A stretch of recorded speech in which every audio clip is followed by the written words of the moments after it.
Thank you very much, Naomi, and welcome everyone to the session called Pathways to Achieving Climate Resilience Through Social Protection at CBA. We're very happy to be here today. My name is Cecilia Costela. I'm a Senior Technical Advisor at the Red Crescent Climate Center, and I will be moderating this session. I have a few words to share with you about the context of this session, and then we'll move to introduce the other speakers and presenters today. So bear with me while I share my screen here. One second.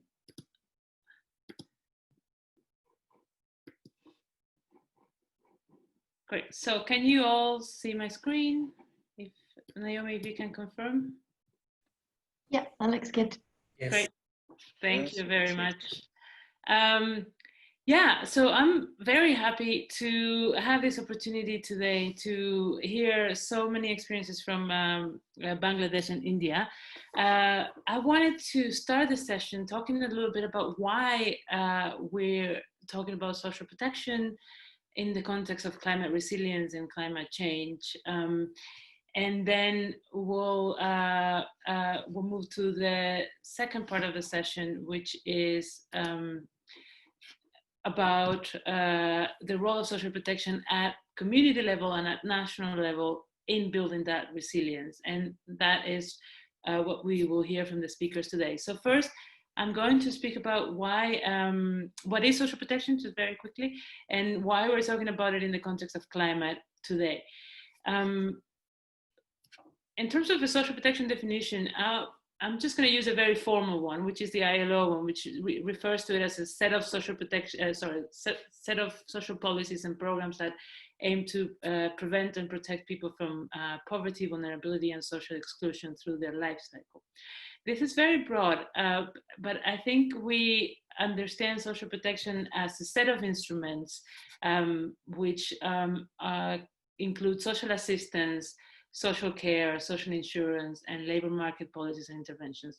And I think in the context of climate resilience and climate risk management and disaster risk management, we've talked a lot about social protection as an equivalent to social assistance. So we focus a lot on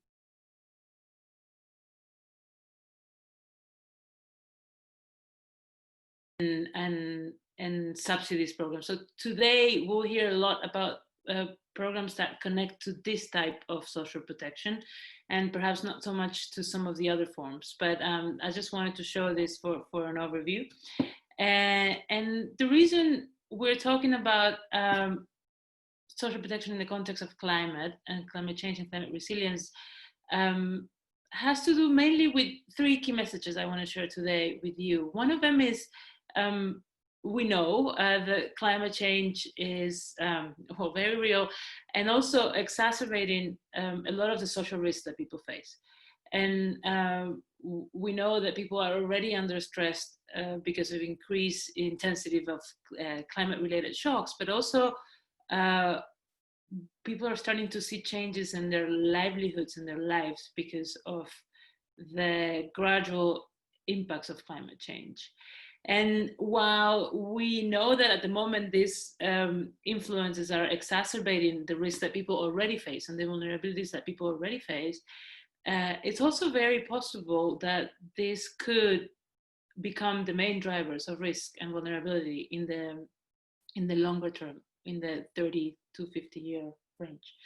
So we currently have a system of climate risk management that is not very adequate for dealing with these long-term changes and with the possibility of climate change being a significant driver of social risks. And normally we have a recourse to humanitarian aid or emergency response when we face climate-related shocks, and we have isolated and siloed responses that aim to reduce risk, but that they're not comprehensive or integrated. So we know we need better, more sustainable solutions, right? Social protection is one of them. And I think what's interesting about the session that we have today is that we're going to explore that role of social protection in the context of many other interventions, especially interventions that have to do with bringing in the power of the communities to shape the way that social protection happens in the context of climate resilience. But there is, as many of you might know, there is a lot of interest in exploring how these social protection interventions can support climate resilience, not only by helping us deal with shocks better, but also sort of by helping people deal with those long-term changes in lives and livelihoods. Just a couple of examples. I think there are a number of functions around social protection that are important. One of them is this idea of shock response. So essentially how to use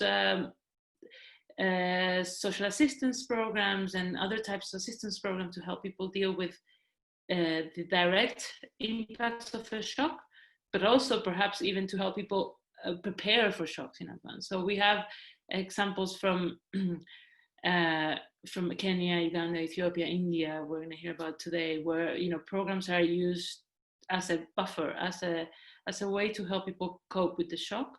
And we also have examples from countries like the UK, where forecast-based programs are actually helping people in social assistance programs deal with cold weather, for instance, and we're trying to see how some of those elements can be replicated in some of the countries that we work in. But I think another important point is how social protection can help reduce poverty and resilience, and I think there's a lot of evidence about its role in improving food security, health preventive behaviors, school enrollment, attendance, and other sort of positive outcomes like that. And it'll be interesting to explore how we can make those outcomes even more connected to climate resilience. Some of the things that we will hear today have to do with that last point, which connects to approaches like cash and livelihoods and payment for ecosystem services and public works programs that are focused on also building resilience through works. So I'm going to leave it at that. So for the next most exciting part of the session, we have 3 segments. One of them is what we're calling bottom to top, which essentially means we'll hear about how communities in Bangladesh and India are helping shape these different interventions, social protection interventions, community-based adaptation interventions, so that they can prepare for the risk that climate change will bring about. Then we'll have a session, a segment on top to bottom, where we will hear from officials, government officials, multilateral and bilateral agencies officials, on how they approach this from the policy level, from the system level, and how they see the role of social protection in building resilience. And then the third segment will be about how we are moving forward with some of these ideas and these programs in the context of India and Bangladesh, and how do we link social protection and community-based adaptation. So for the next part, I'm going to stop sharing my screen, and I'm going to introduce the first round of speakers. Before we move into that, just please make sure that if you have any questions, put them in the chat and tell us who you're addressing the question to, if it's addressed to someone specifically. And then we'll try to bring in some of those questions at the end of each segment. So for the first segment, on the bottom to top, we have Mr. Abdullah Ahmad, who is a senior program manager at BRAC, Bangladesh. Mr. Mamunur Rashid, who is a climate change specialist at UNDP Bangladesh, Mrs. Tapati Das, member of the Community Development Committee at Khulna City, Bangladesh, and Mr. Asif Shaikh from Jansahash, India. And I should probably apologize now for my my accent and my pronunciation of these names. And thank you very much for your patience with that. So yeah, to start with, we'll hear from BRAC Bangladesh and Mr. Ahmad. And first, we're going to see a video, and then we'll have some questions for him. Bangladesh, living on borrowed time, where climate change is not just a rising concern, it is water rising around your home, where homes disappear every day, and the ones that are left are constantly being battered by increasingly violent natural disasters. One of those, Cyclone Isla, in 2009, caused more than 1 million people to lose their homes. That's half the population of Paris, homeless in just one day. স্রোত আসে পাকা আসছে পানি দিয়ে পাকায়ে মানে 10 মিনিটের ভিতরে ঘর বাড়ি সব শেষ করে দিল. Isla also left an estimated 20 million people at risk of post-disaster diseases. Bangladesh is not waiting. Communities are building resilience, and BRAC is standing right next to them. Every home in this village is now disaster resilient, and the local school doubles as a cyclone shelter. Communities help to build these new structures, and they maintain them. Climate change education is being incorporated into the school curriculum. Drinkable water is often the hardest to find in flooded areas. Storm surges cause salt water to intrude into fresh water, and waterborne diseases thrive in flooded areas. Pond sand filters, co-funded and maintained by communities, provide clean water. Sunshine is powering water pumping systems. Communities maintain the pumps and pipe networks. Just one solar-based pump means 500 houses with clean water. Climate change hits women the hardest. Men migrate to find new opportunities, but women often stay in villages. Overnight, women become solely responsible for their households. Women's groups collectively face trauma and work together on solutions. Leadership training, hands-on skills, and seed capital grants help women to start businesses. With land disappearing every single day, there is almost no space left for agriculture. With pond dike farming, farmers grow seasonal vegetables along the edges of their fish pond enclosures all throughout the year. Short duration, high yield, inundation resistant and saline water resistant crops are being planted. Eco-friendly systems like sex pheromone traps and bird stands are being used. Farmers are collectively deciding crop types and cropping patterns. Different new crops like maize and sunflowers are becoming popular. How can we make a change, share solutions, build resilience, adapt as a community? Climate change is the biggest global crisis we have ever faced, but the world has never been more connected, more aware, or more equipped to face it. Join the world's biggest family.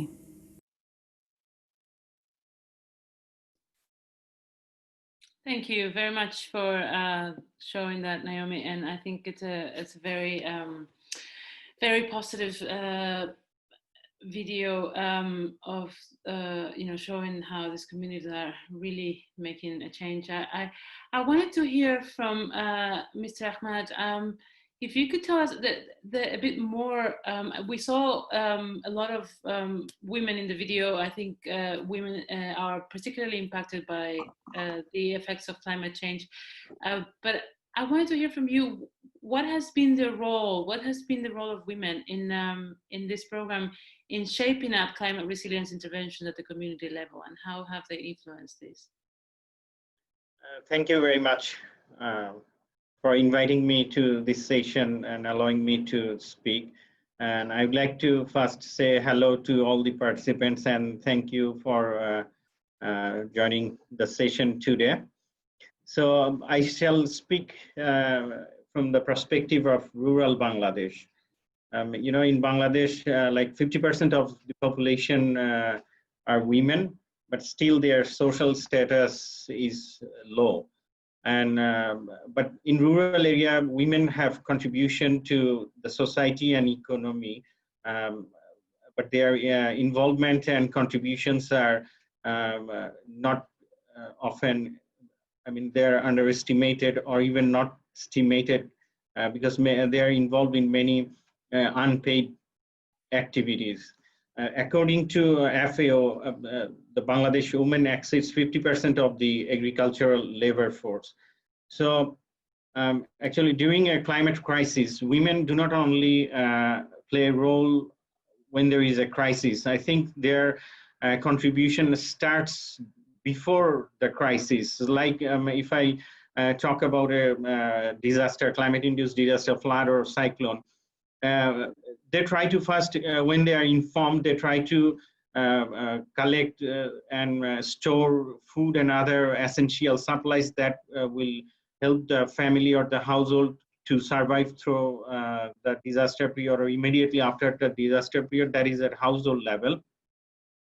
But you know, for some years in Bangladesh, many organizations, national and international organizations, including BRAC, has been working on disaster management and climate change resilience. So in some parts of the country, women do have some level of awareness, and BRAC trains up women, and BRAC's majority of BRAC's beneficiaries, we call actually them participants, are women, and they are trained and aware. So before disaster time, they also take part in disseminating early warning and awareing and taking necessary preparedness. And during the preparedness time or during the disaster time, they also play a good role. Like they try to save their assets, household assets, even livestock assets, even though they may not have may not have ownership or decision-making authority over those assets, but they try their best to save those assets, and this type of role actually contributes later on for the family to recover from any disaster.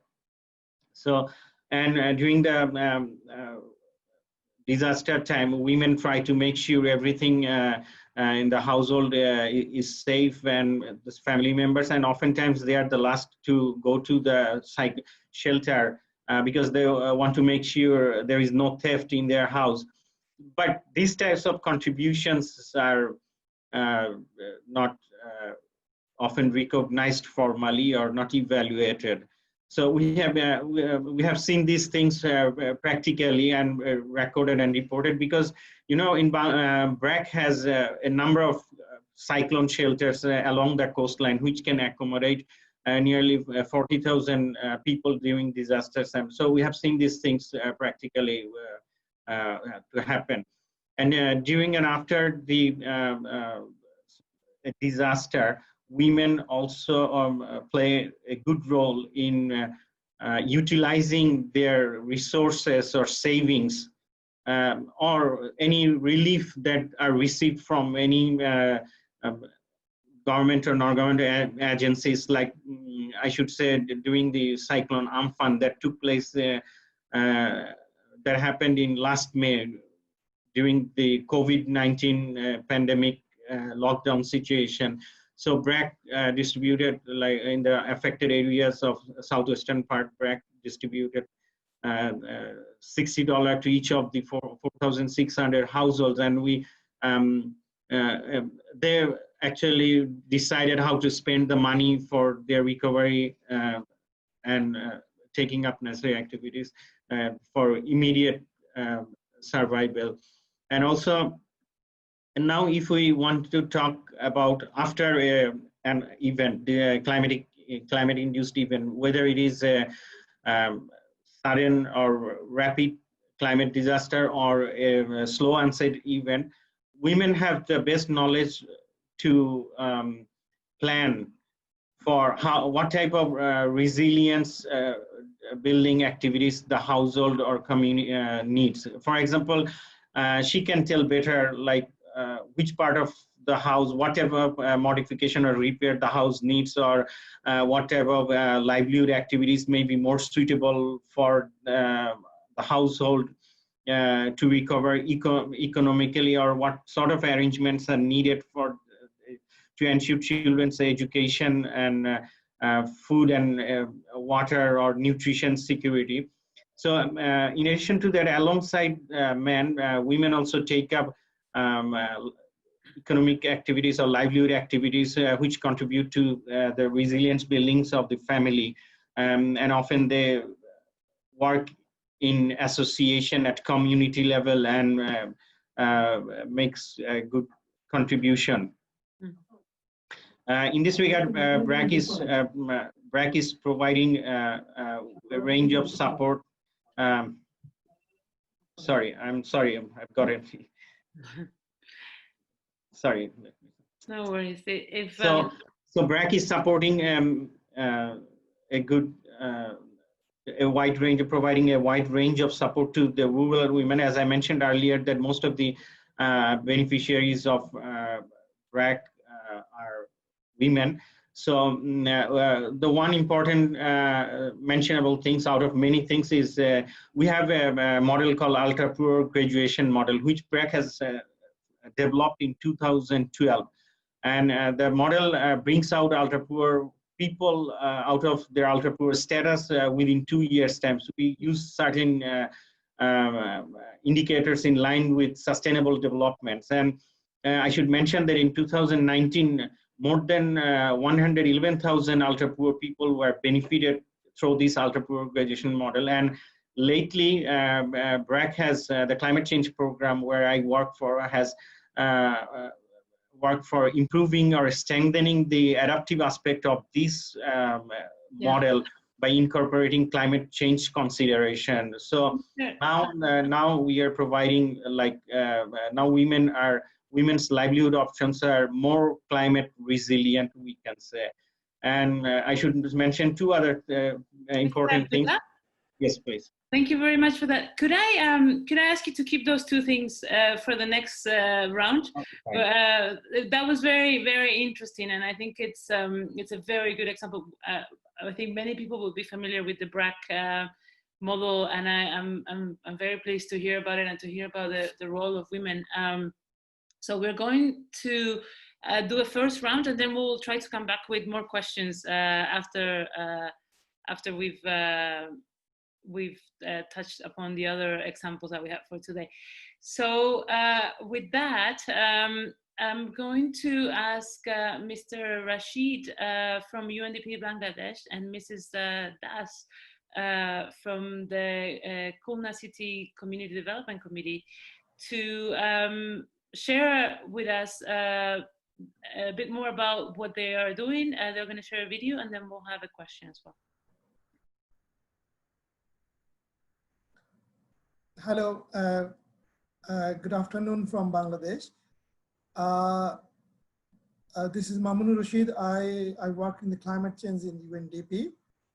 May I request actually to start the video, and also I'm sorry because Tapati cannot join. She failed to register it online. I'm sorry, but so I will cover. So can I see the video?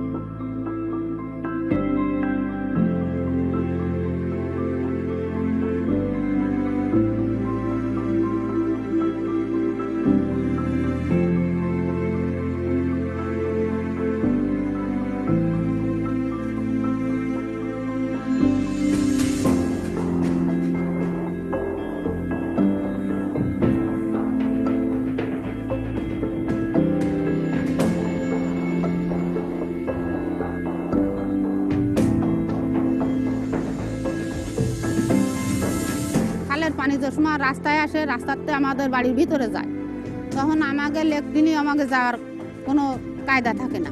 এবার হাঁস মুরগি আমরা বের করতে পারি না, গরু ছাগলও বের করতে পারি না। আমাকে কোনোটা অসুস্থ হলো আমরা বেরোনোর কোনো রাস্তা নেই।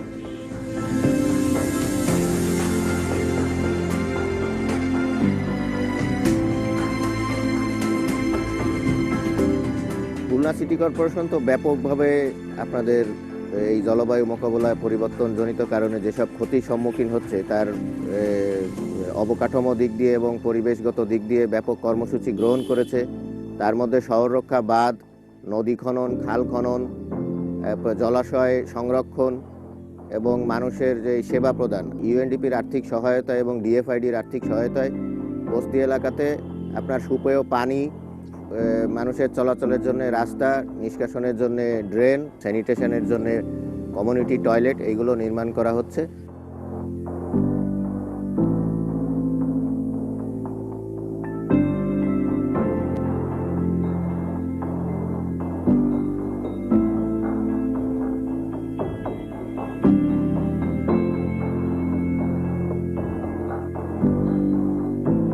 খালটা খনন করে এই পানি নিষ্কাশনের ব্যবস্থা করব।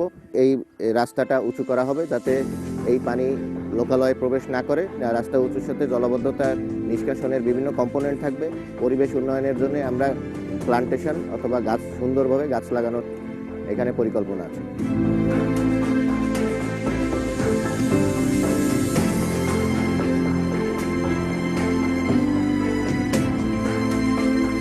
সুন্দরভাবে এখানে চলাফেরা করা যায়, বাচ্চারা স্কুলে যেতে পারে। আমাদের এখন ঘর থেকে বেরোলে রাস্তায় আমরা নামতে পারি এবং এখানে বিভিন্ন ধরনের যেরকম মাছ তরকারি থেকে ভ্যান, এখানে হচ্ছে অটো রিক্সা থেকে সব কিছু আমাদের এখানে আসতে পারে। একজন লোক অসুস্থ হলে সে এখান থেকে একদম দুয়ারের কাছ থেকে অটোতে উঠতে পারে এবং এখান থেকে সে হসপিটালে যেতে পারে।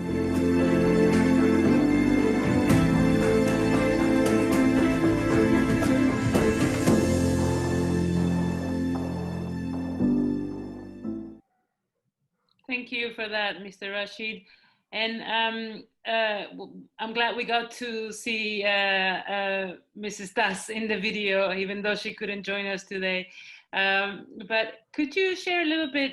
I think this is a very interesting program. I wanted to hear how it has managed the dynamics between rural and urban context, and how the program is supporting that connection, and how the community has played a role in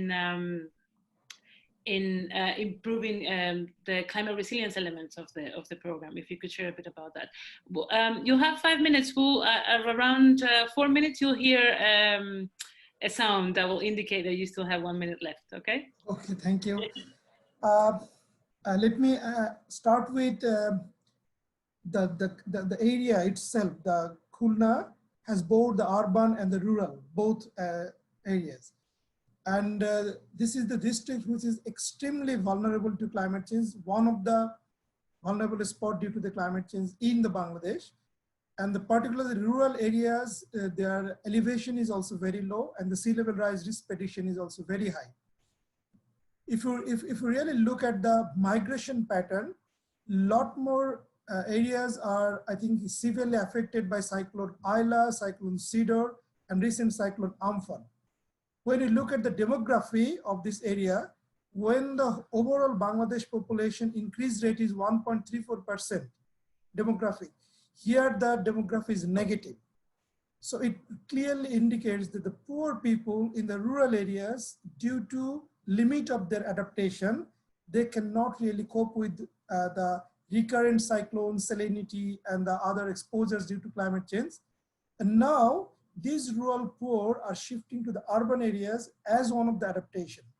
So if we really look at this video and this area, there is a strong connection between the rural vulnerability and the urban poverty. So because of the failure of the social protection measures in the rural area, because of the lack of the climate angle into the social protection, people are really migrating. So migration and the negative population growth in these rural areas is creating a new influx of the urban migrants.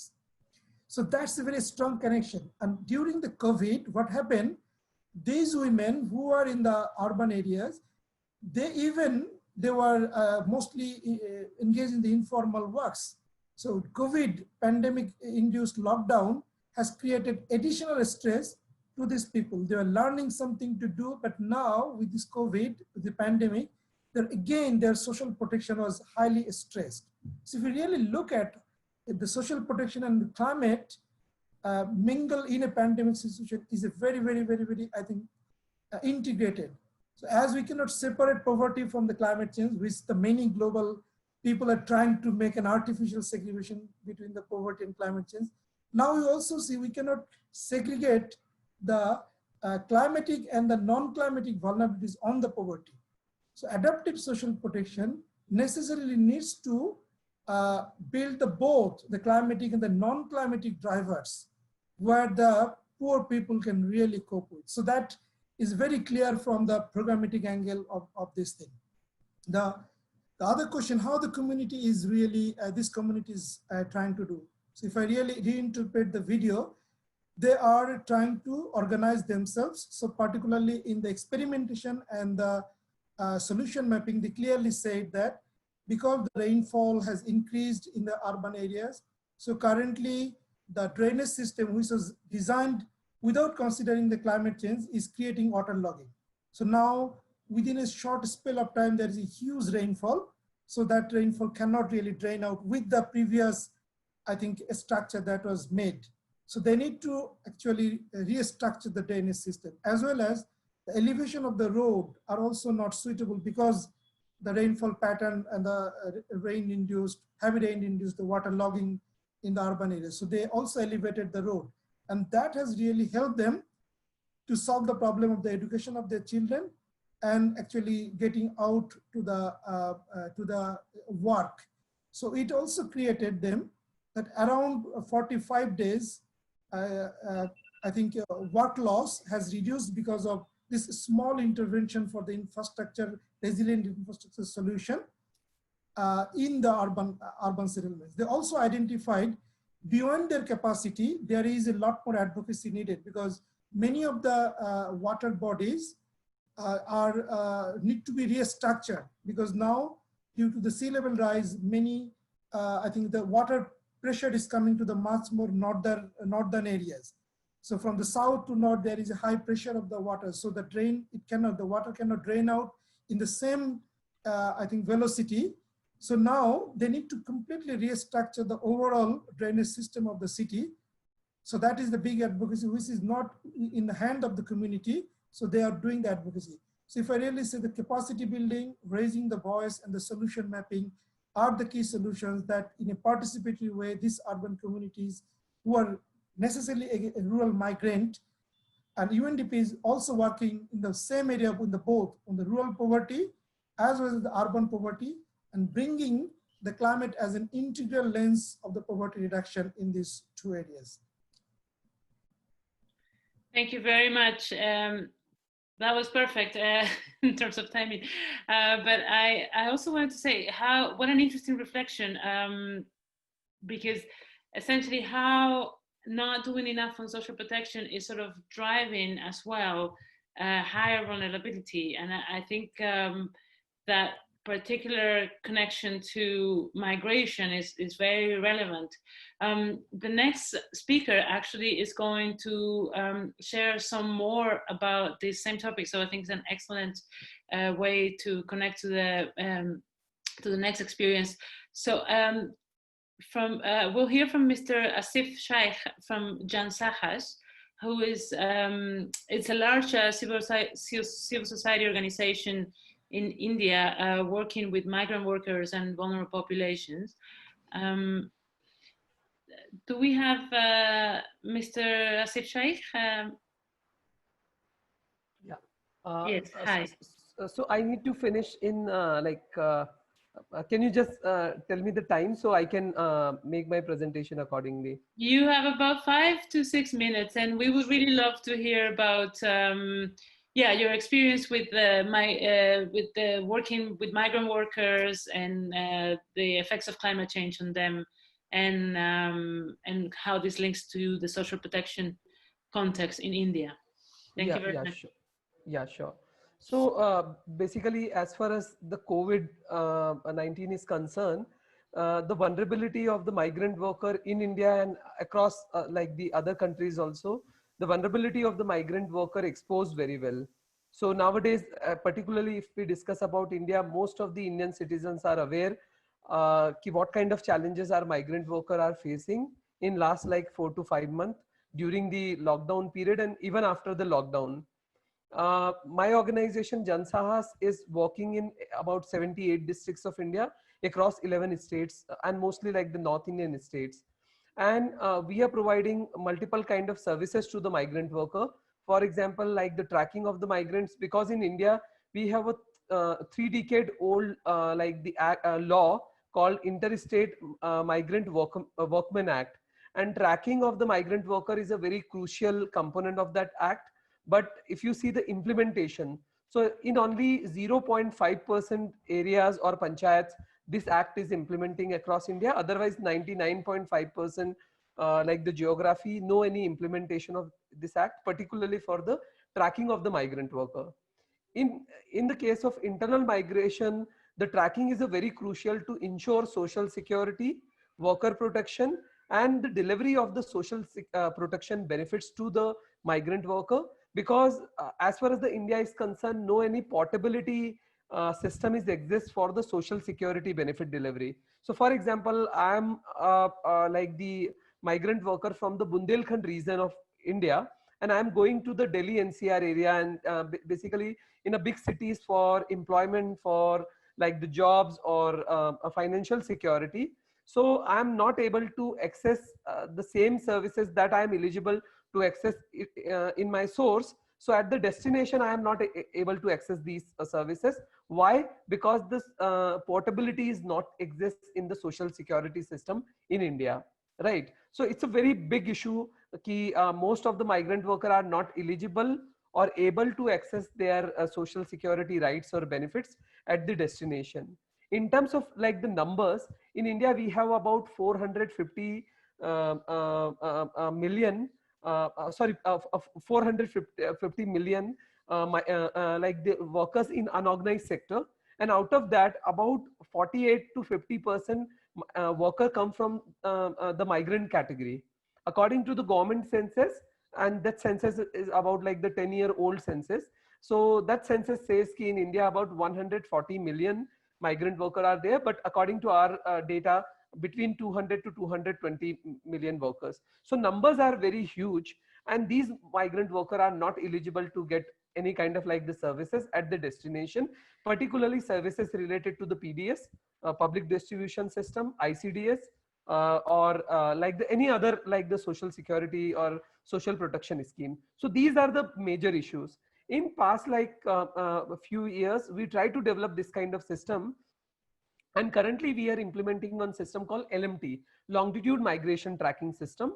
We initiate this system from the Bundelkhand region, and Bundelkhand, I think most of the people who come from India in this group, they are very much aware about the situation in the Bundelkhand. So Bundelkhand is a drought prone area, and basically the people who are migrating from Bundelkhand to Delhi, these are the like the climate refugees. Because of the climate change, because of the climate change related impact at the source, they are forced to migrate to the other cities. So that's why we believe these are the climate refugees in the drought prone area, not only in the Bundelkhand region, but in some other region also. For example, if you see Nimad region of Madhya Pradesh, some part of like Jharkhand or Odisha or West Bengal, similar kind of situation, because of the climate change, the huge impact at this in their villages or in their area, and they are forced to go to the cities for the employment. And I think most of the state government are not aware about the nitty-gritty of this situation. Some state government definitely initiated some program to protect the migrant worker. That's a one point. The second point about the political will. So basically these migrant workers are going from the rural part of India to the urban part, and they are not eligible to vote or elect the government in the urban area.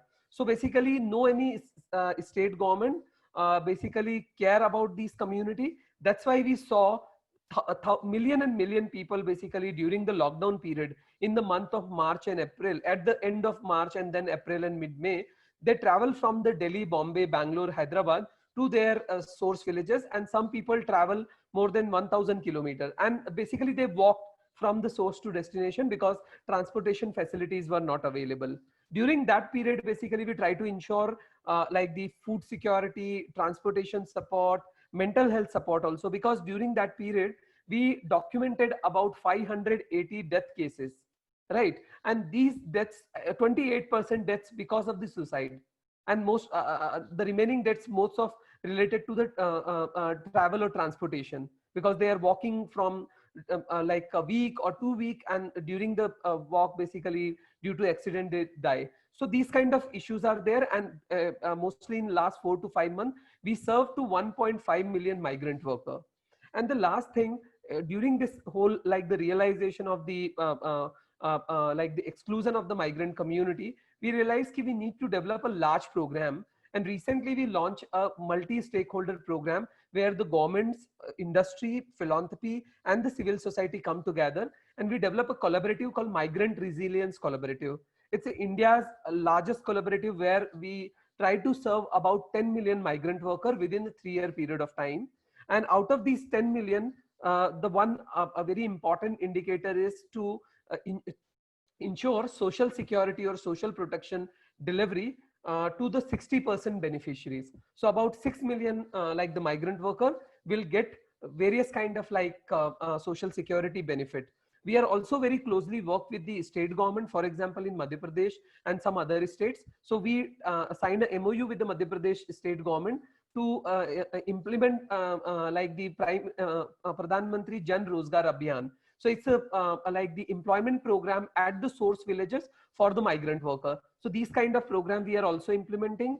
We signed a MOU with the 5 big like the construction companies in India, and basically we try to engage and involve the private sector for the social security benefit delivery, because most of the time we believe it's a government's responsibility, it's a civil society responsibility, sometimes like the philanthropy and the bilateral organization also facilitating the processes. But same time, the role of industry is a very, very important. And nowadays industry is struggling a lot because workers are not there at the like work side. So if the industry will also contribute for the social security benefit delivery, that's a very, very important and the like the crucial point. And the last point actually I wanted to raise here about the awareness of these issues in the communities, because definitely government, civil society and other stakeholders will work on these aspects. But if we will engage the larger community, and the larger like the communities will take this responsibility, because I personally believe it's a completely failure, like the migration crisis is a completely failure of our society. So basically definitely government will do something, but as a society we need to take care of our people, and we are completely failed in last 4 or 5 months. So basically we try to generate awareness in the larger society also about the migration crisis, about the climate resilience, and about the social protection and the importance of the social protection as far as the migrant worker is concerned. So I can stop here, and I'm more than happy to respond to the questions here. Thank you very much. Thank you very much to the 3 speakers so far. I don't see any questions in the chat at the moment, and given the time, I think we're going to move to the next segment and then ask questions at the end. But I just wanted to reflect on, I think, what we've heard from the community view, right? I think we've heard that there are particular groups that are very vulnerable to climate and non-climate drivers, and some of them are the ones that are we know, like women. But I think one thing that has come up in this first segment is really the importance of looking at groups that sometimes are overlooked, like migrants. And I think importantly to think outside the box in terms of social protection solutions that can address both the climate and non-climate related drivers of vulnerability of groups that are not always seen. And I think very interesting points for the next part of the discussion, which will bring together a group of officials at multilateral agencies and governments to reflect on this and to share their experiences and how they are approaching linkages with social protection policies from the government and the international level side. So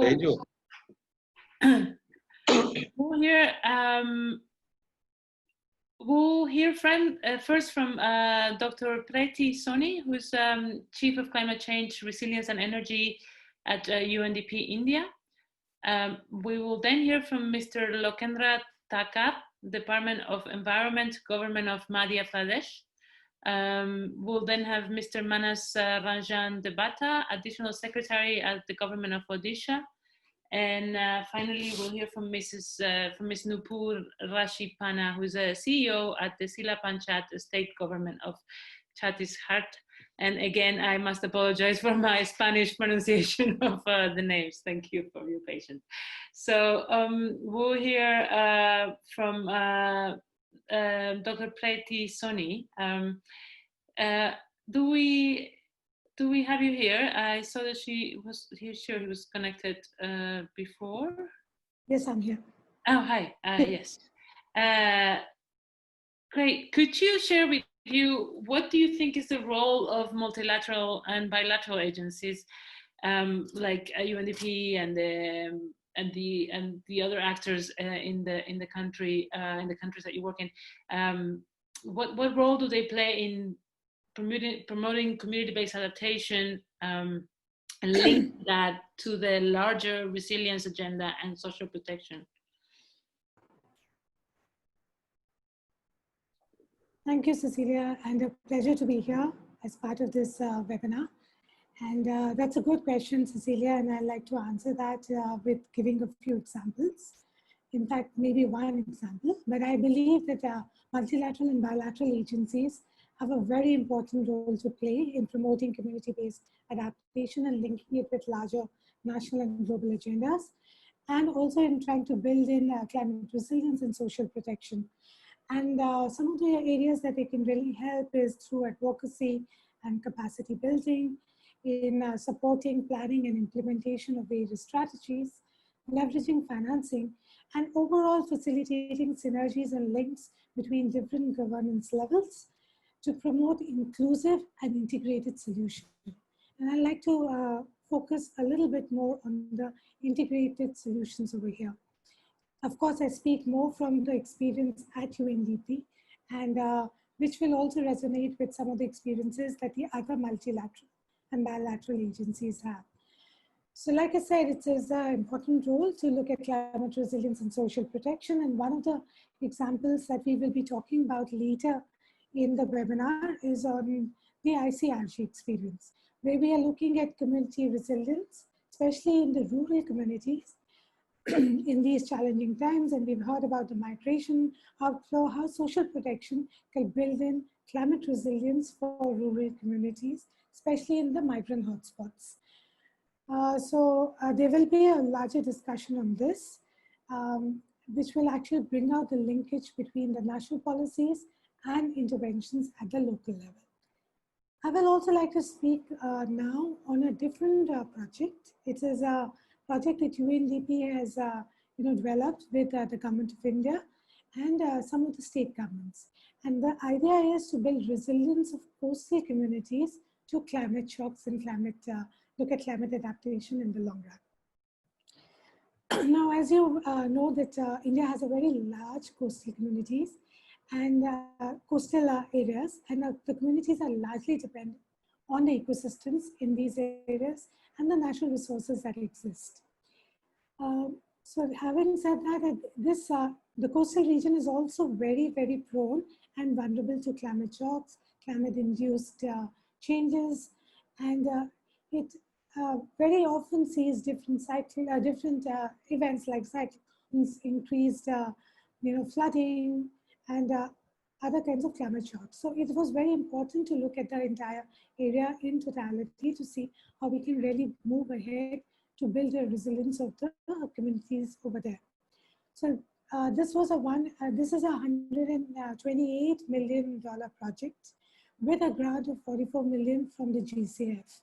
And the idea is to enhance resilience of the vulnerable coastal communities while bringing in and integrating within the governance structures ecosystem-centered and community-based approaches, so that we can look at coastal management and planning in a different way, which integrates climate shocks and ecosystem resilience.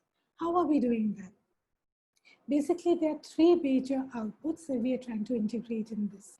One is actual coastal protection and ecosystem conservation in the coastal regions. So this could be seagrass, coral reefs, mangroves, which also provide the first line of defense to any climate shocks. The second is to work with the communities to plan within the landscapes better so that we can bring together the regulators, the private players, the different stakeholders, so that collectively we see how the governance structures can become more integrated to look at the climate resilience in a longer term. And the third is sustainable livelihoods. How the communities that are dependent on ecosystems can use these ecosystems in a much more sustainable manner.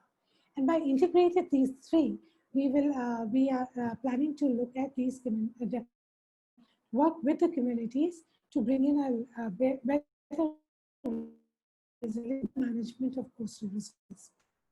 The overall benefit would be to about 10 million communities directly through ecosystem. In fact, through working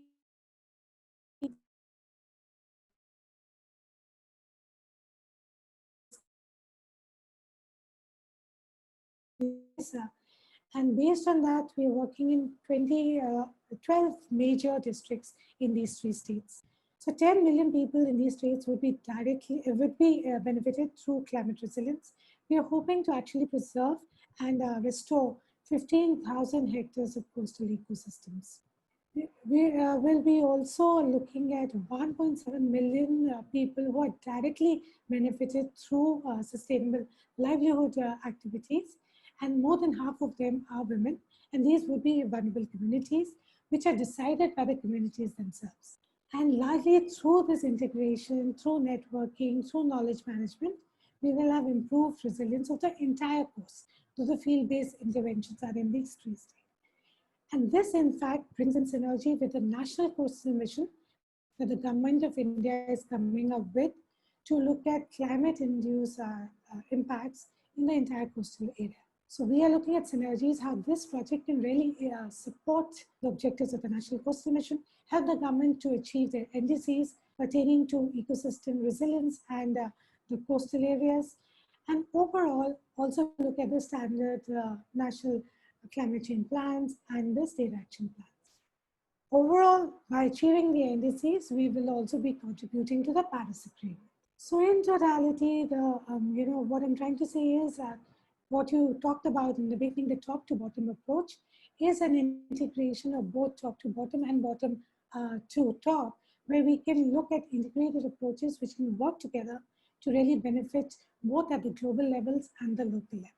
Here I would like to also emphasize, and this all leads us to 2 or 3 things and takeaways that we should, which I think we really need to focus on while we are looking at multilateral and bilateral agencies and how they can actually look at social protection and climate resilience at the local level. These are partnerships at different levels, bringing in different players together. If you don't bring everybody together, it will not bring in the effective results. Second is, of course, participation of these, all the players are important, like we are doing at landscape level, bringing in different players to look at the planning process.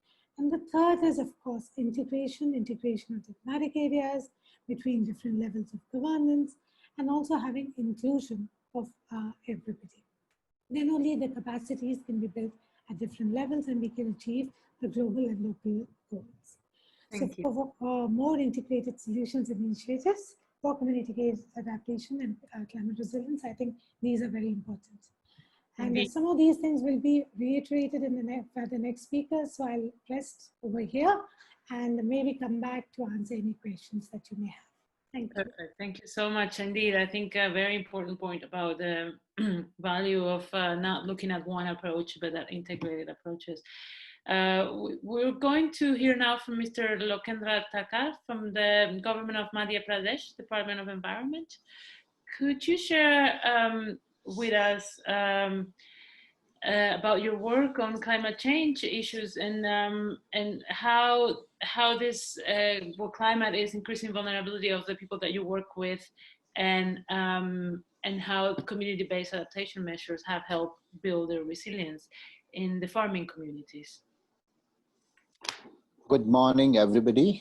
Good morning. Morning. Am I audible? Yes, loud and clear. Thank you. Thank you very much for inviting me to be part of this very important and discussion on community-based adaptation. I think when we talk about achieving climate resilience through social protection in these unprecedented times, and very precarious situation that the entire world is in, I think this topic assumes very great significance. Unfortunately for India, it has been a very mixed kind of a response. Actually, we are we can say that it is a worst of both the worlds. Pandemic-induced lockdown, didn't help much in containing the virus, and it also shattered our economy. Recently, the government issued the statistics that about 24% decline in the GDP in the first quarter, tells you all the story. But among all these, gloomy stories and pictures that we are seeing, there is one, ray of hope that comes, and it comes from rural economy. It comes from agriculture. And, even in this lockdown period, the agriculture sector in India posted a growth of about 2.5%. And it is, this is the only area and this is the only sector which is going to support the Indian economy. However, we like to say that service sector and manufacturing is important. Yes, they are important, but and they are driving the economy also. But fact remains that agriculture is the mainstay and backbone of Indian economy still. About 50 to 60% people in Indian, different states, they highly depend for their livelihood and employment. So agriculture is the important sector, and farmers are the most important, contributors to the Indian economy. But unfortunately, the sector as such, the agriculture sector and allied activities, the livestock, the horticulture, the fisheries, and they are all, and the people who are practicing these farmers, they are highly vulnerable from both climate and non-climatic factors. Climate shocks and market pressures are already taking a double whammy for the Indian farmers. The frequent incidence of climate extremes is causing severe impact on agriculture and farming community. It is quite obvious, and you don't need any evidence for that. This is seen. Let's take the example of Madhya Pradesh this year. This year, the monsoon, recently MP faced about 40 days of agricultural drought. There were some initial rains in late June. From mid-July to late August, of course, almost till late August, there was no rain. And then late August to September, in fact, today itself, 23rd September, by now, the monsoon should recede, but it is raining cats and dogs. So the entire rainfall pattern and its distribution has completely disturbed, and the farmers have incurred huge losses in terms of soybean crops. The standing crop has been damaged severely. So this is the the kind of climate shocks that they are having. Agriculture is also one of the most vulnerable sector from climate change, as I said, and all kinds of extremes. In Madhya Pradesh, you have the droughts, you have heavy rains, you have frost, you have locust, you have hailstorm, you have temperature variations. So all kinds of shocks and all kinds of climate related extremes one is facing, and making the agricultural sector highly vulnerable.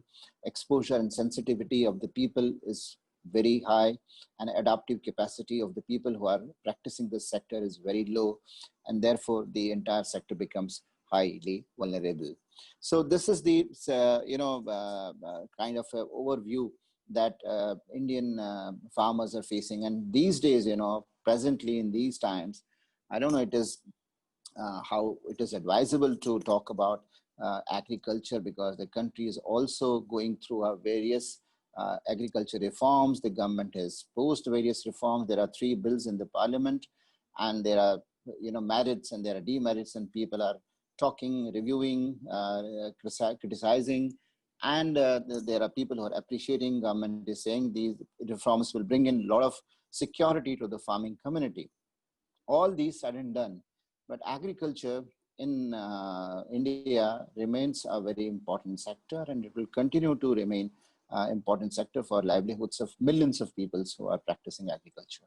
So this is what I wanted to say. And will there be a second opportunity to talk about, or you just want me to put my thoughts right away in one go? Cecilia? Yeah, I think if you could just share your thoughts in 1 or 2 minutes, and then we'll have a chance to ask some questions at the end. Okay. So, so having said this, and Madhya Pradesh, which is a highly agrarian state, about 50% of the state land is under agriculture. So we thought that we will develop a project on climate smart and climate resilient agriculture.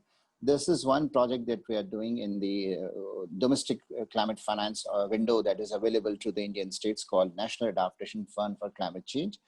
Under NAFCC, we have developed this project, and we are working in about 3 vulnerable districts, which are in 3 different agroclimatic zones. There are 60 villages, and there are about 40,000 farmers that we are working with. Our experience of working with these farmers in the last 3 years has given us the impression that farmers are feeling the heat. They know that climate change is causing a lot of problem for them. There is a lot of shifts in agricultural practices. In Madhya Pradesh, traditionally, the winter crops used to be cotton and jowar, and also maize. But government induced the soya bean because of oil seeds and edible oil. And last 40-50 years, farmers have been practicing soya bean. But soya bean is very sensitive crop. And for rains, if the rains are not on the time, the crop gets severely damaged, and farmer incurs huge losses. So now we are seeing there is a huge shift from soya bean to maize, and then to paddy, and areas which are not paddy traditionally, they are growing paddy. So this is market, allowing them, asking them to grow and shift. So what I'm saying is that agriculture is also a vulnerable sector, but it is also causing a lot of impacts on climate change. Because of these reasons, it's a source and it's also a sink, both in terms of climate change. So there are many practices which agriculture and farmers are adopting, which is climate friendly, and which can be construed as climate change community-based adaptation. But there are many activities which are also causing some impact on climate change itself. Yeah, thank you very much, and I will come back to you with a question later. But I would like to move to Mr. Manas Ranjan Debata, who's here from the government of Odisha, and I understand he's gonna have to go to another commitment, so we'd like to hear from him before he has to go. Welcome. Could you tell us a bit about your experience with the MREX, the largest social protection program in your country, and also if you have some learnings and lessons from the current pandemic, that would be very much appreciated. Thank you very much for being with us today.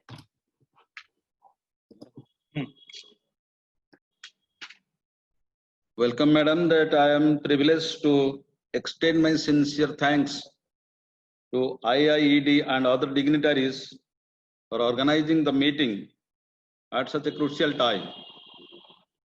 I'm grateful to DFID and UNDP for the ICHG program that supports our state government in improving the resilience and productivity of the infrastructures built under MGNRGS, the largest social protection scheme.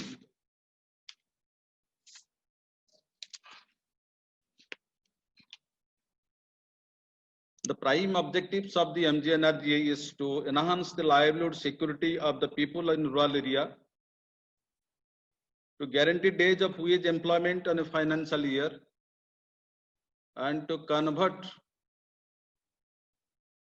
the assets grounded under NRGA to livelihood security. And we have certain performance indicator. The average days of employment for a household, percentage of payment of wages paid within the promised 15 days, and work completion rate, on the basis of which the UN to secure the sustainable livelihood programs. Amidst the pandemic, the Odisha government has taken all out steps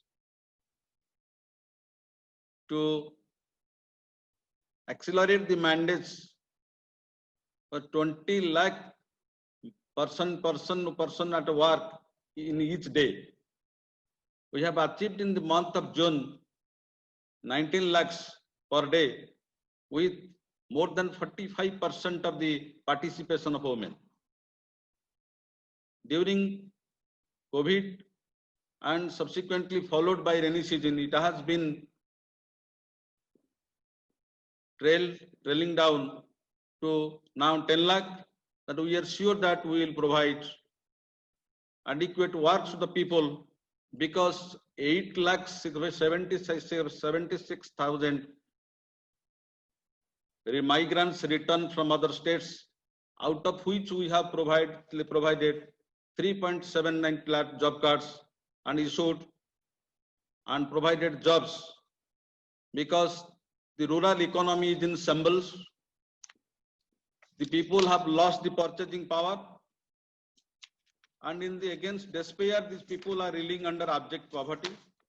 So state government has taken adequate step in most particularly in the 6 districts, 33 blocks and 6 districts, mostly out there migration prone districts, to assimilate them into the mainstream of socio-economic life. Ma'am, in this sphere, that Odisha government is the only, ma'am, in this sphere, Odisha government is the only state that have enhanced, that have paid the wage commensurate to the state government. Out of MG-Narega, it is 207. That in the state government is 303 and 40. That we are paying the additional amount out of state budget. Besides above 100 days entitled under Narega, that we have allowed another 100 days, means 200 the total in the migration prone district, that we have achieved tremendous success. So with respect to ICRG program, I would say that this program elicits much value to MGNRC Odisha. Climate change is an insuperable challenge in the globe. This persistent vulnerability of India is due to the dependence of more than 60% of the population on agriculture for their livelihoods. Indian agriculture, more particularly the vulnerable pockets of Odisha, is prone to weather variability and climate change, because it is largely rain-fed, with rainfall concentrated in 4 monsoon months.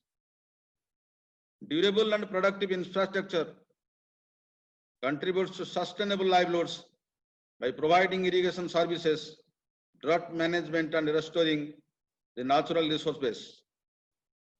These services can provide a stable income and also improve the food security of the poor. ICRG program in Odisha improves the durability of assets enshrined in MGNR Act by building climate resilience perspectives. This program helps in improving the capacity of the panchayats and other implementing agencies on scientific planning of resilient infrastructure under MGNRGA. With the support of ICRG, we at Government of Odisha is planning to make a climate change cell within our department to take up more and more climate resilient works under MGNRGA, with a view to enhancing the climate resilience of poor communities. Considering the crisis and the projected impact of climate change, we plan to take up some important steps to set up a climate change cell to incorporate climate change in the planning process and design of works relating to natural resource management, in the state and making NRM works climate proof. And hold the community institutions, especially Women SSG and other implementing agency to demonstrate participatory planning and watershed-based scientific planning of works. We have articulated strategy for convergence with schemes and programs to ensure climate responsive planning at government ground level. We will come out with a climate smart livelihood option to ensure the livelihood security of the vulnerable groups, especially the migrants, tribal and rural women, more particularly in 11 districts of Western Odisha. And we have taken adequate step to arrest climate-induced migration in Western Odisha through MGNRGS and convergence. Thank you, Mr. If I might interrupt you there, I apologize. If you could just wrap up in like 30 seconds, that would be appreciated. Thank you very much. Anji? Sorry, I was asking if you wanted to wrap up in 30 seconds. I think you have touched on a lot of very important points. I think particularly how social protection and climate resilience interventions can really not be separated. And I think it's a really interesting example of how to work at the local government level on these issues. We have to move on to the next speakers, but thank you very much for your intervention. I apologize that we have a great lineup of speakers today, so we want to get to all of them. Thanks. Thank you, madam. Thank you. So excellent. Next, we're going to hear from Mrs. Nupur Rashi Pana, who is the CEO of the Sila Panchayat at the state government of Chhattisgarh. Mrs. Nupur, if you could share with us your experience during the COVID pandemic, working with vulnerable groups in your state, and what are your takeaways for social protection schemes like the one that we just heard about, the MREGA program in times like COVID? Thank you.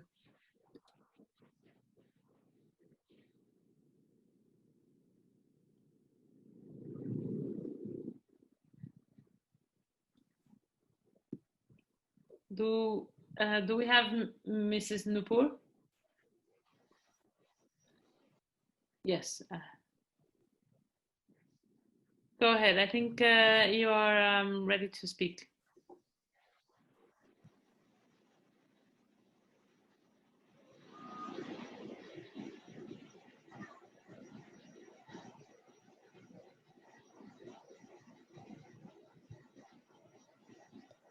Hello, can you hear us? I see that you are unmuted, so we should be able to hear you. If you could try speaking, Mrs. Pana.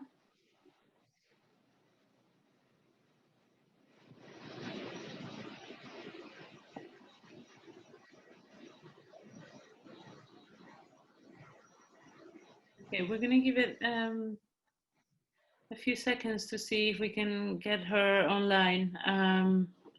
Otherwise, we are going to move to ask some questions.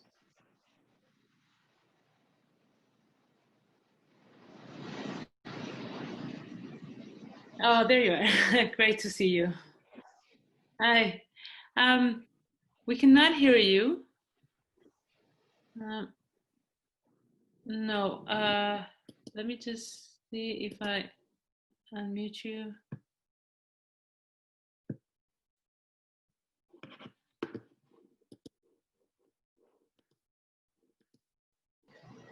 There we go.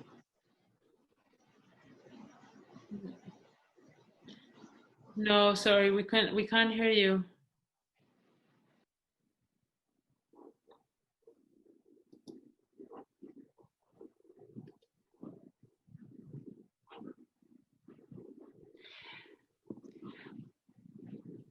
So Nupur is unmuted. I'm just wondering if you'd like to try leaving the meeting and maybe signing back in. and there's a connect to audio option, and just check that that might fix it.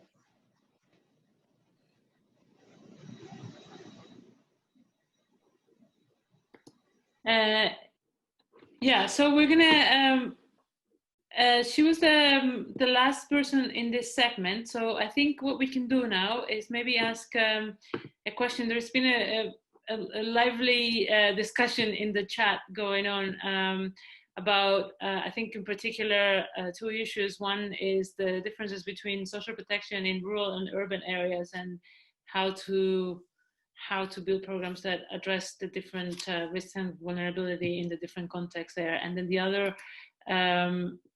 other conversation seems to be very much about how to ensure support of migrant populations as they move across. I would like to ask Mr. Takar, Lokendra Takar, are you still there? Because I don't know if you can share a bit more about some of these issues. We're talking about sort of the trade-offs of agriculture and farming, and how, you know, some of it can actually contribute to climate change, and also some of it can, you know, innovative practices can contribute to address climate risk and to manage climate risk. What are your thoughts on the appropriateness of social protection interventions in rural areas? What do you think? How do you think they can be most adapted to rural areas? Thank you for asking this question. Am I audible? Yes. Okay. So thank you, and I think you raised a very valid question. I think the discussion is also going on in the chat box.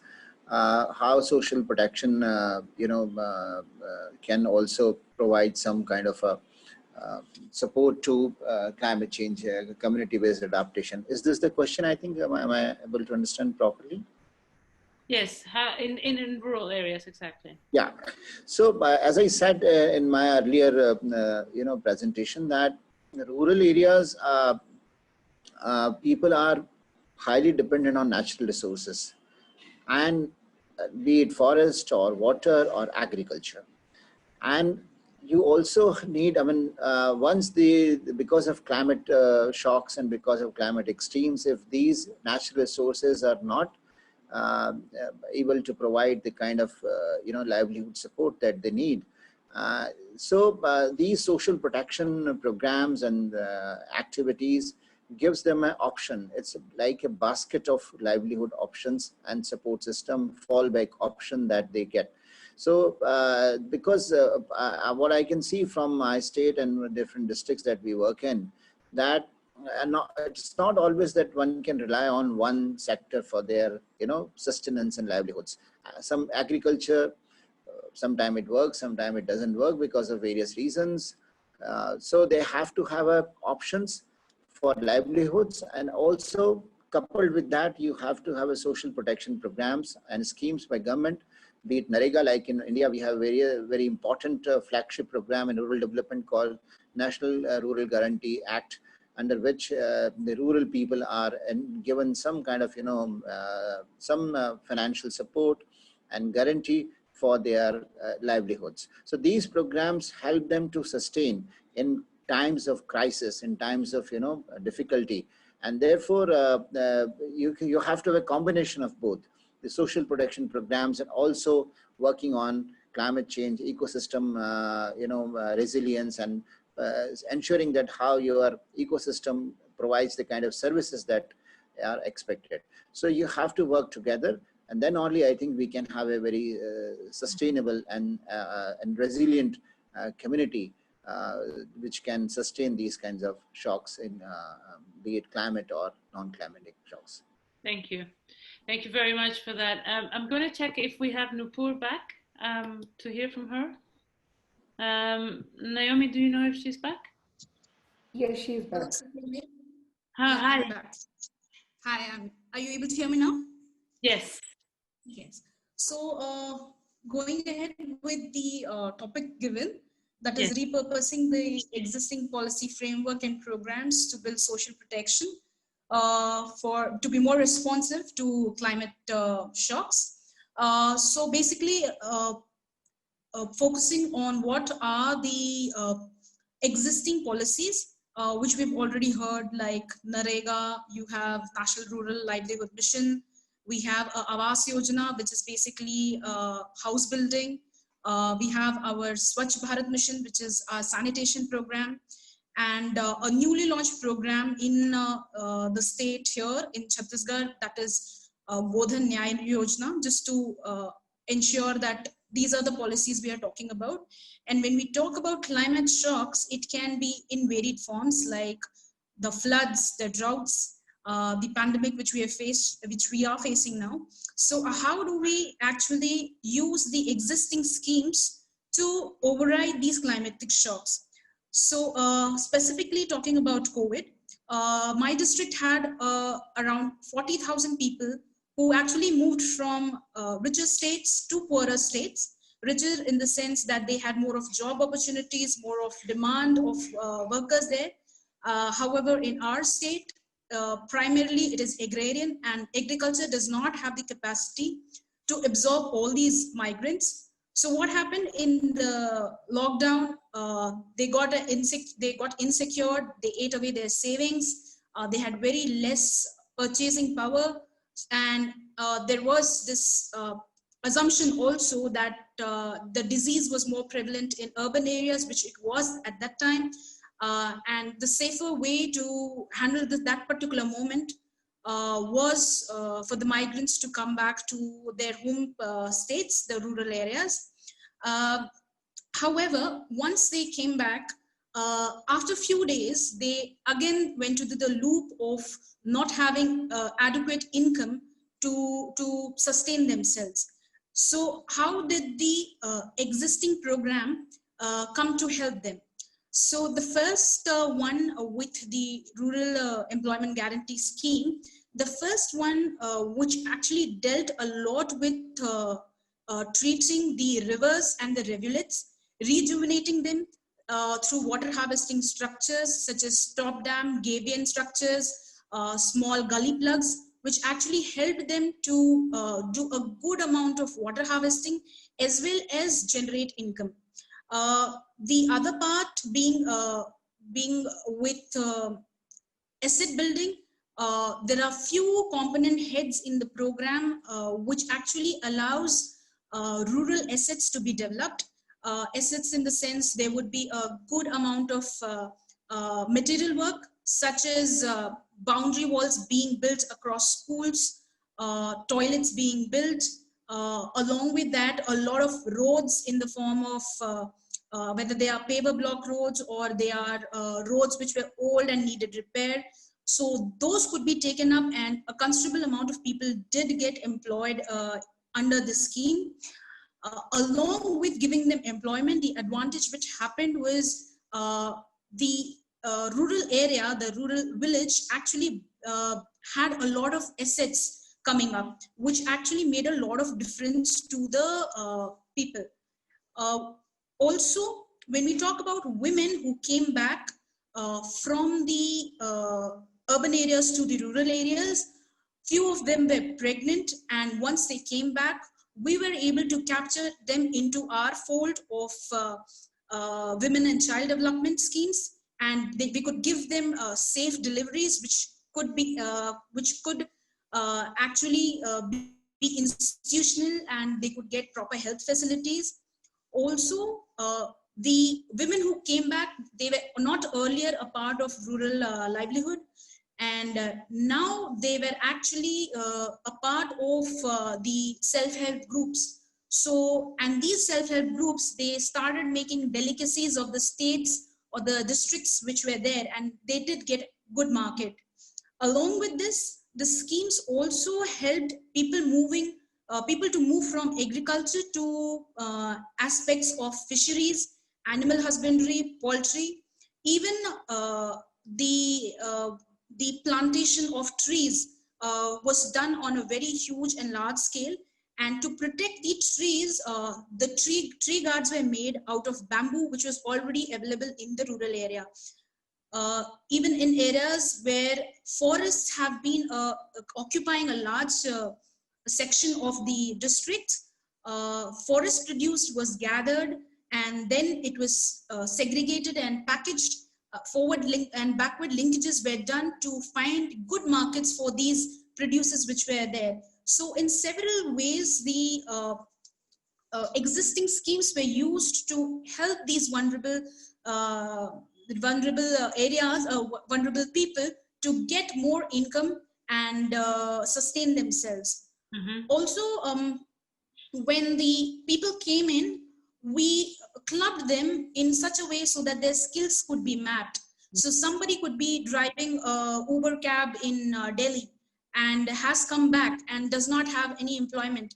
The other person might be a mason worker who is actually doing construction work there, but once he comes back, he does not find any work. So we actually segregated the people based on the skills which they had. And these people were the people who already had the skills and no more further training was required. Once we did the skill mapping, we were able to plug them in with the place where their skill could fit in. Like a mason worker who was building a flat or accommodation in Delhi could fit in making boundary walls for schools in the villages. So we could do a mapping like that. Okay. Yes. Thank you very much for that. Yes, thanks.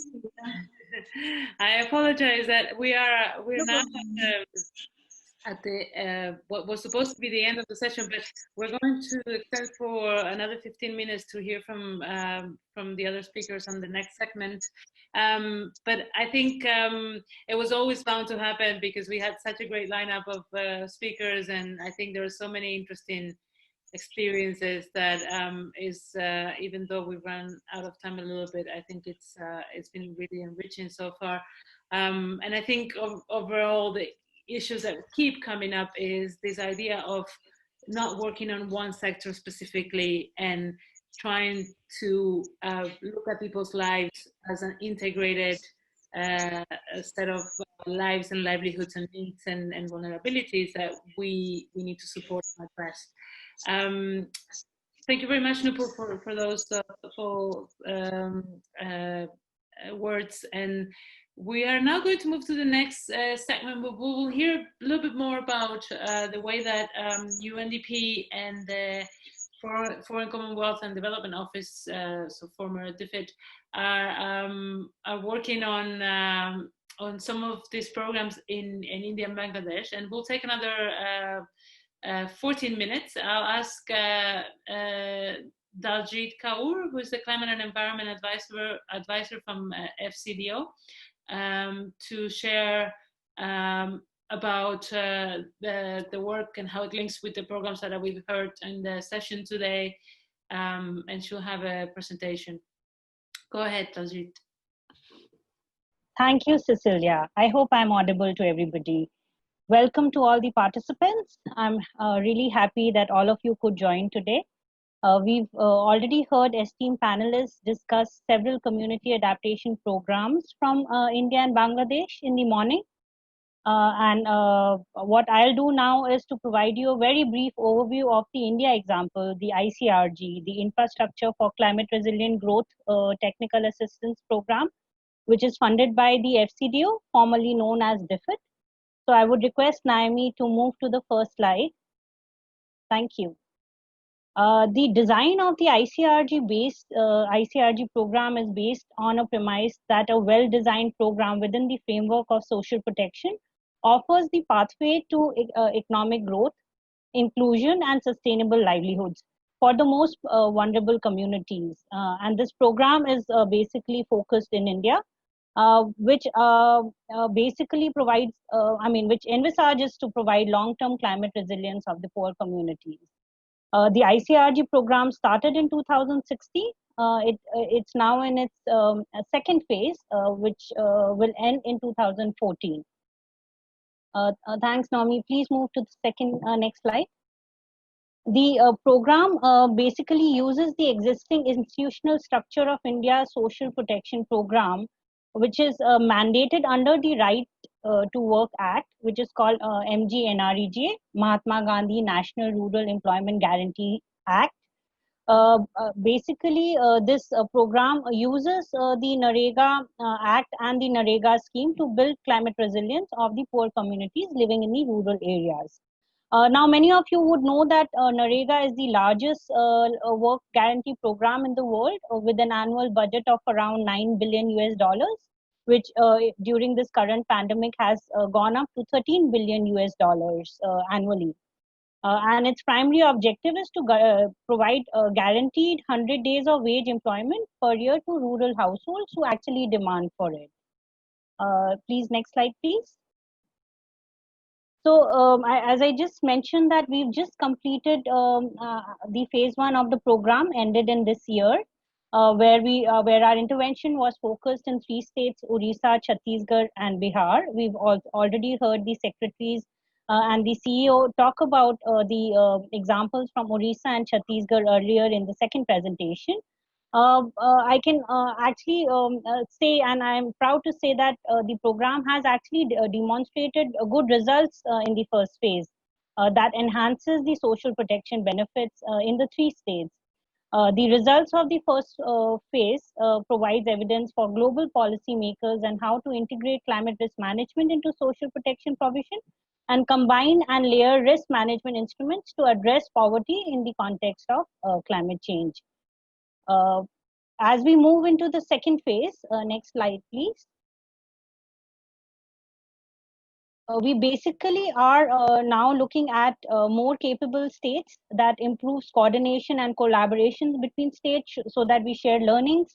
More resilient communities. I mean, we are going to scale up the phase 1 intervention in the phase 2, build capacities of the poorest and the most vulnerable population, and enhance technical capacities across the social protection framework, the institutional structure that NREGA provides us, which is really good for our program because we already have an institutional structure where we can integrate climate resilient considerations into the existing institutional structure and strengthen the social protection measures that are provided by NREGA.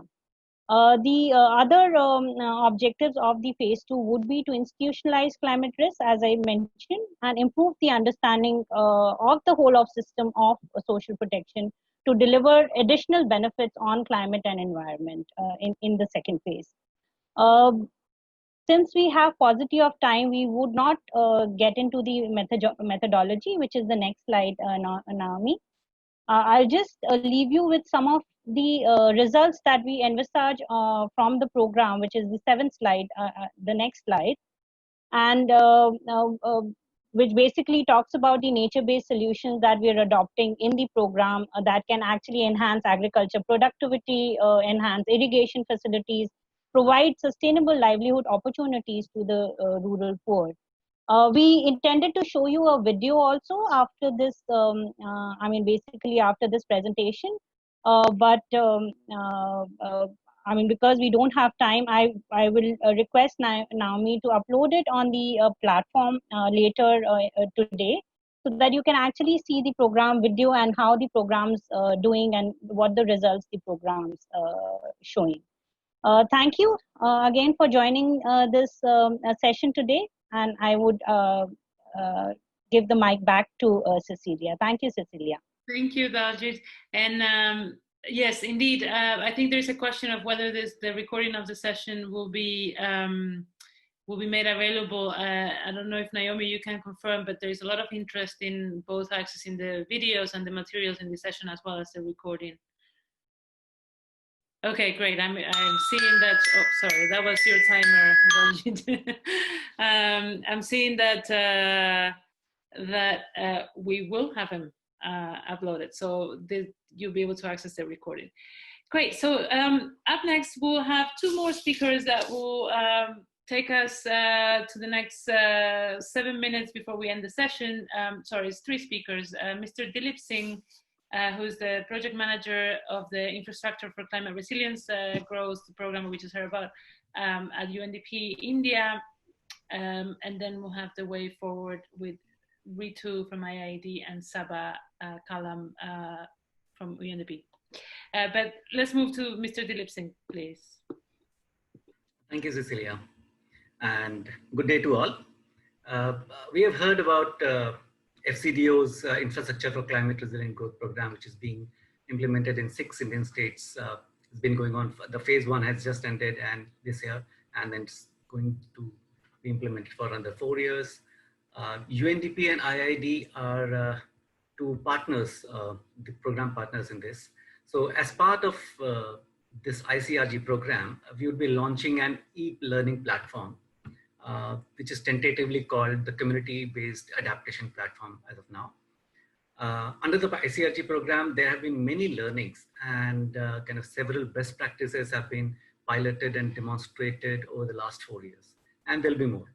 So the idea is to consolidate these learnings through an e-learning platform, which initially will be used as a learning exchange sort of platform amongst the 6 target ICRG states.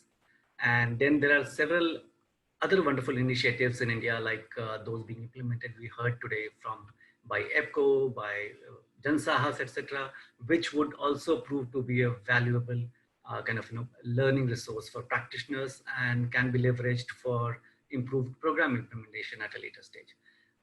So ultimately what we envisage is that this e-learning platform then will gradually be linked to global networks using IID, FCDO and UNDP's global links, such as the Global Commission on Adaptation. In fact, we already have links with some of these networks like Global Commission on Adaptation through FCDO. And through this platform, we intend to build a stronger partnership on shared learnings. So let me just share the one slide that I had. Yeah, okay, thank you, Naomi. So that's just the kind of launch announcement that I had for this. And we are sure and confident that this platform will emerge as an important knowledge repository in the future. Thank you, and over to Cecilia. Thank you, Dilip. And yeah, it's great to see that there will be a way to continue to collaborate on this. Now we'll hear from Ritu Pardash, sorry for the pronunciation, Ritu, and from IID, and Saba Kalam from UNDP, who will share a bit about the way forward on this. Thanks, Cecilia. I'll agree that time is never enough for such discussions. But I'll just try to summarize some of the discussions that we had today and the way forward for us. And the kind of panelists and the participants that we have today, we'll all agree that social protection and climate change instruments, they support inclusive and climate resilient development respectively. And today's session has clearly amply shown that integrating climate risk management into social protection policies can yield synergistic results by helping poor and vulnerable communities invest in their climate resilient livelihood strategies. Now, experience shared today by social protection programs like India's Mahatma Gandhi National Rural Employment Guarantee Scheme called MREGS, from Dr. Preeti, from UNDP, from BRAC colleagues, from Ms. Nupur, bringing out the experiences from a state like Odisha and Chhattisgarh, from Lokendra, there's ample demonstration that these social protection programs, they do help poor households and communities cope with both poverty as well as marginalization. Now, but what we're trying to project is with some adjustments, these programs can also help these communities absorb climate risk, adapt to climate change impacts, and transform their capacities and strategies to deal with the growing climate stress, that we anticipate in future, more growing climate stress in the future. However, we are now facing a new challenge of COVID-19, and beyond the climate change, the economic impacts of this pandemic for the vulnerable communities, it is getting compounded by poverty, inequality, and marginalization, and there is where social protection initiatives become extremely important. But yet, the experience that we are seeing globally is, most of these relief and response mechanisms, they're focused on a top-down rather than a bottom-up approach, leading to a grave issue around problems of exclusion. And there are very high chances that they might be leaving millions behind because, our resources are limited. The social protection programs or systems through which these relief mechanisms are flowing through, they're either weak or in some cases they're also non-existent. Gender inequalities are pervasive and so on. But while these issues are prevalent, we have also seen from experiences that shared by organizations like Jan Sahas, from BRAC, from EPCO, that they've shown that with the right focus on integrating both the top-down as well as the bottom-up approaches, we can create significant opportunities for advocating change, for promoting macroeconomic choices, more economic choices at the local level, and policies that support pro-poor and place people right at the center of supporting greater investment and access to basic services, and curb inequalities and prepare them for future, both climate as well as other risks that a pandemic like COVID-19 can pose them. So I'll stop there and I'll let Sabah to take this discussion forward. Thanks. Thank you, Ritu. Please, Sabah, go ahead. Can you hear me? Yes. Yeah. No, thank you, Cecilia, and thank you, Ritu. Ritu has mostly covered, which I was also able to say. So, just a couple of points to highlight here. This session has, re-emphasized, what we have been talking right from the beginning of the designing of this session, that let's focus more on the community-based resilience rather than individual resilience.